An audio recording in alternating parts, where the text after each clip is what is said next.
it's more like the internal side of the government. So I just really work with initiatives that the government is proposing. Yeah. What do you have to study to get that kind of job? I'm actually in the data analytics side of things. So I studied computer programming and analysis, computer programming and analysis, and I work with the data analysis side of things. So I'm not really in the human side, so not really with the communications or human resources. Yeah. More so with just data analytics. Okay, so you didn't have to study political science or anything at like that? Okay. So is it competitive now to find a job? Because you just recently graduated, you're like coming out from school, you transition into like adult work life. Yeah. Do you see there's like an obstacle for students now, graduating, trying to find a job? I think, it depends. It depends on what kind of job you want. I think definitely the market is saturated now, for sure. Yeah. It is difficult to find any job, not just in the government. Well, the government does have a lot of co-op initiatives. So you might get in through co-op, but staying in the government is the difficult part. A lot of people work in there through extended contracts, fixed term contracts. It's getting a permanent position has become very difficult. So what kind of advice would you give to new graduate about getting a job and then keeping it? Oh my gosh. Show good work ethic. You need to show good work ethic. Show up to do the work. I know it's very tempting to want to do the bare minimum. And of course you don't want to overwork yourself. You don't want to be doing the most while getting paid a minimum amount, but you need to show interest, you need to show enthusiasm. You need to show that you're there to learn, and bring in your own ideas, pitch in your ideas, government or not. People enjoy that. People want to see that you want to be there. So take initiatives, basically. Take initiative, exactly. Right. You need to take initiative, and through that, I think you'll be able to secure your job. I think a lot of employers really look for someone that stands out. If you're not standing out, you're not gonna have a good chance of staying. Both of my co-ops were different departments, but they were both with the government. But through my first co-op, I tried really hard to do exactly that. Build the connections, get to know people, network, get my position through that. Doesn't always work. Right. I think that works better in the private sector. With the government, a lot of people's hands are tied. They're more tied than you would think. So even if you have those good connections, if the right person doesn't want to keep you, then you won't really get anywhere. I think in the private sector that does apply more. And of course, if you want to talk about nepotism, then yes, of course. Like if your family member or close family friend is working there, then yes. What do you think about the environment right now of Canada, and do you have any vision for the future? Like, what do you like it to be? Honestly, I just keep thinking about that one report that came out by the RCMP saying something like Canadians under 35 have no chance of owning a house. And that just kind of lingers in the back of my mind all the time. Like, are we really going to stay in that direction? What is being done to mitigate that? I still live with my parents and I'm 24, and I don't even have any hope of moving out really into anywhere that's remotely feasible. Like, all the moving out options available to me are move in with a roommate, move into a basement, that sort of thing. So like how much down you can go. Exactly, right? exactly. Like how far down the hole goes. Yeah, until we decide to make some big change. So let me tell you this. If you were Prime Minister or a person in power for 1 week, right? And all the power you have that. Wow. What would you change to make it better? And how would you do that? Jesus. Whatever that's comes a big, at the top of your head. Housing comes at the top of my mind. I think housing is like our biggest issue. I understand we're bringing in a lot of people from different places that, need to escape their conditions, and I'm sympathetic to that 100%. But we need to make sure that the people who are already here have housing at the bare minimum. We have housing, we have resources. We have established the problem. Yeah. Now I'm asking, if you have 1 week and you have all the powers, what would I do? You can fire all the bureaucrats, right? All right. You can put money in the right place, and you can change up a lot of different things. What would you do? I would fix the entire subway system to be as efficient as something like in Japan. Their subway system is crazy efficient. Right. I would do that. She's on to something. Oh yeah.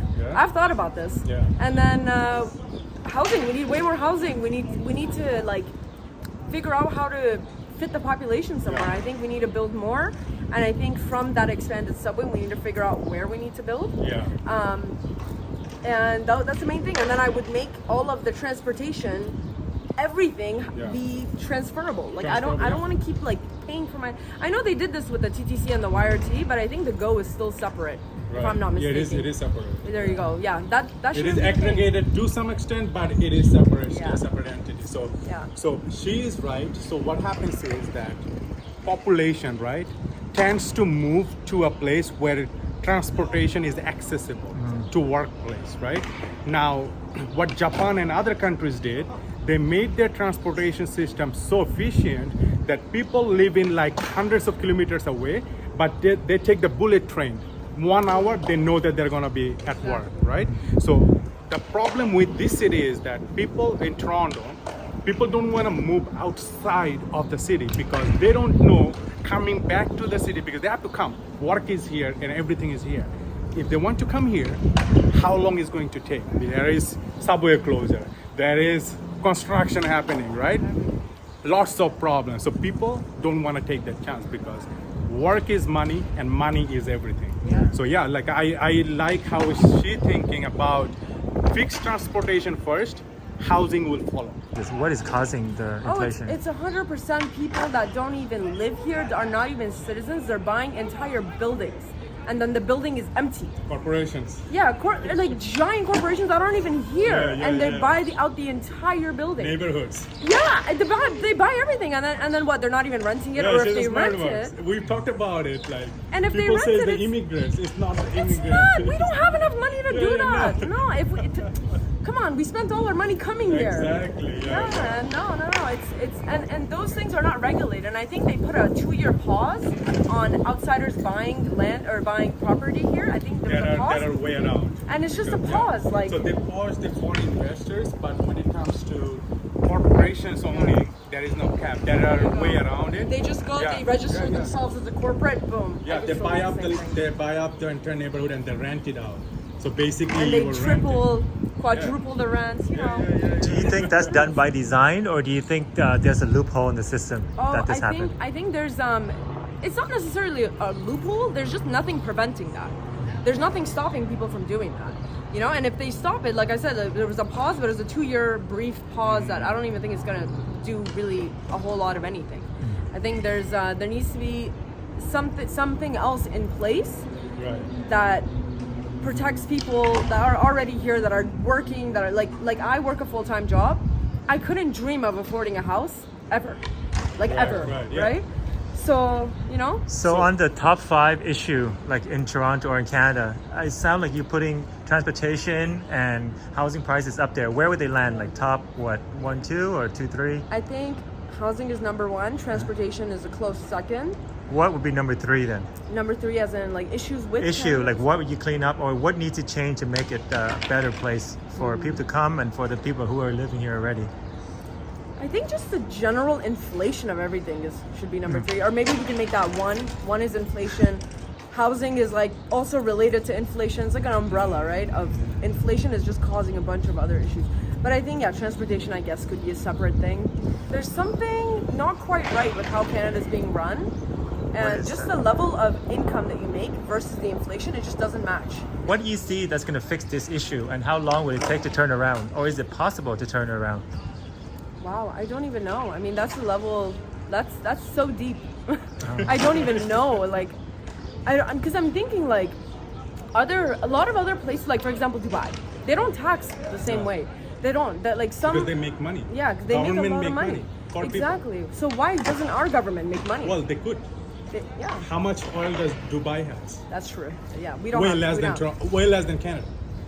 Is that true? Really? We have more? Canada has the second largest reserve Oh, but of they don't. oil. But they haven't been using it They because of are- the environments. They're stopping it, right? So here's the Yeah. thing. We pay more money to buy oil from other countries and make them rich, but whereas we have the second largest in this world We don't even use of oil it. reserve after Venezuela. We have the second largest. We don't use it. We have the most timber, right, in this world. We are literally carbon negative, but we are charging people 30% more than even before, and we were charging a lot for carbon, right? Like carbon emission. So we have already net negative carbon emission. You know what? I'm gonna say something very controversial. Okay, since say you it. brought that up. Yeah. I think we are blowing out like this whole environmental thing way out of proportion. I think it's being blown way out of proportion. Like the way people are focusing on it, Yeah. it's like it's crazy. And I think, hot take, I think the government is using that as a distraction. Well, to distraction to get more money from you, and then also making you more complacent. Exactly. The more they take from you, the more obedient you are, basically. agree. That's like psychological thing. If you look into some research from past, right, it was done before. It's 100 years on the making. This society, the civilization they're making right now is hundreds of years in the making.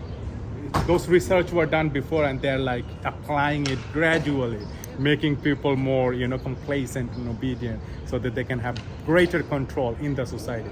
Sounds a little, what do you call it, a conspiracy? Yeah, it sounds like but very, dark and yeah, deep but in there. But you know what? It's this is the experiment. That's what's happening with COVID and everything. I'm not going to get there, but it's basically they're trying out new things so that to see how people would much can we react, control?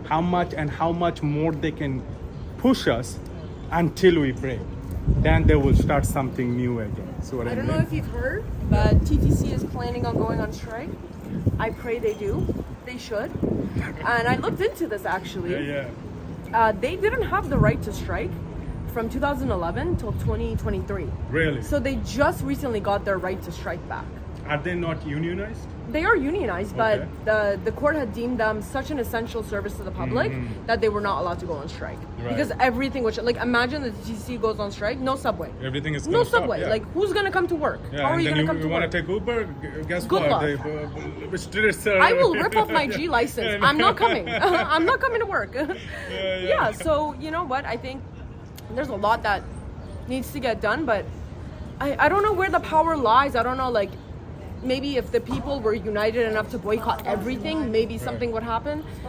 Maybe if the right person is in power, something will happen. People but don't care about Canada as much. yeah, there's too many strings. There is being too much, pulled. yeah, exactly. There is too Exactly. much on their, backlog. Exactly. It's great that you have that mindset and you're thinking about it, right? I mean, you have to. If you're alive, if you want to live, Yeah. you have to And think. especially if you love Canada, you need to understand about the Yeah, I mean, things that if you want to happening. stay here, yeah. I mean, I always think in the back of my mind, I gotta move. Yeah. Because I don't know where we're going, where we're headed. But is it the Where right would you choice, move, though?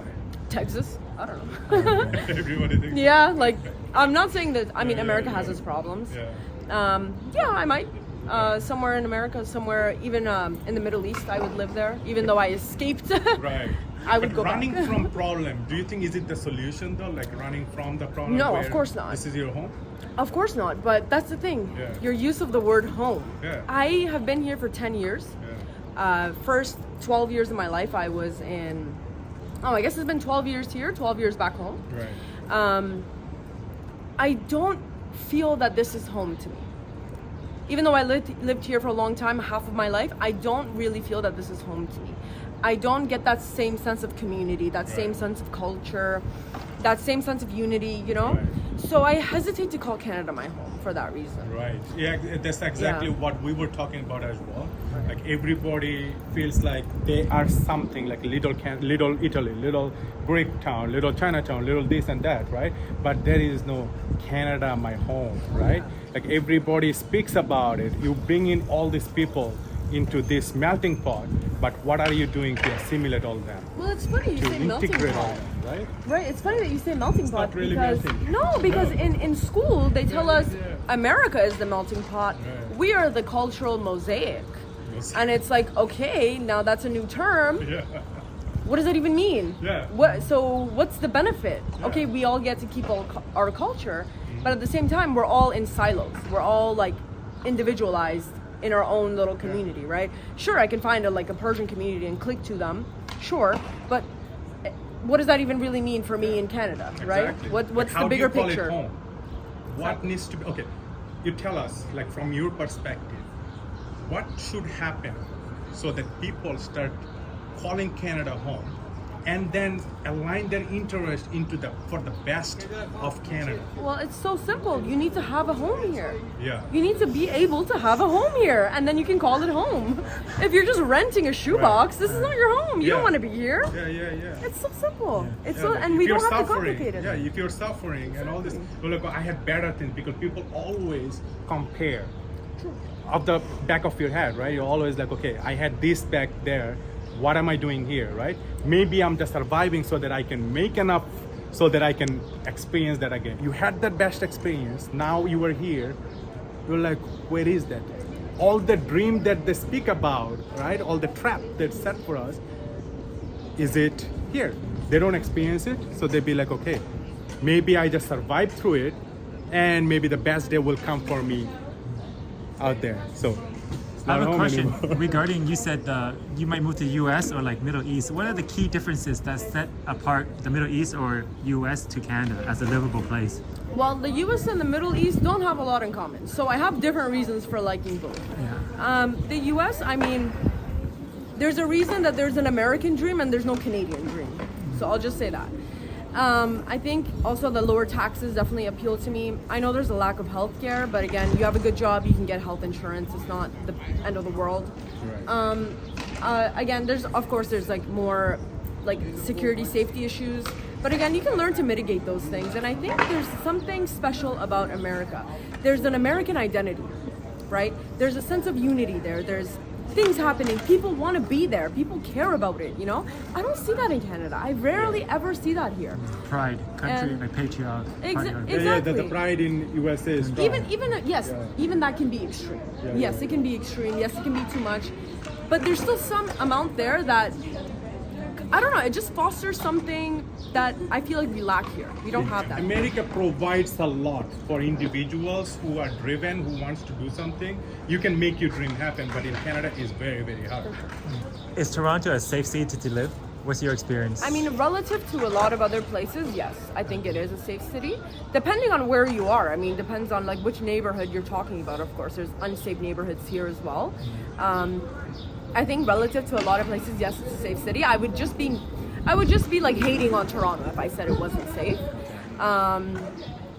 But yeah, I think that if you're safe and comfortable, you're just also not stepping out of your comfort zone. So I think there's that. I think that I don't mean that you need to be living somewhere unsafe to experience life. That's not what I mean. Right. But I think You can experience the thrill, but yeah. I don't think that's what you should seek. Right. But no, I think Toronto in general is safe depending on the area that you're in.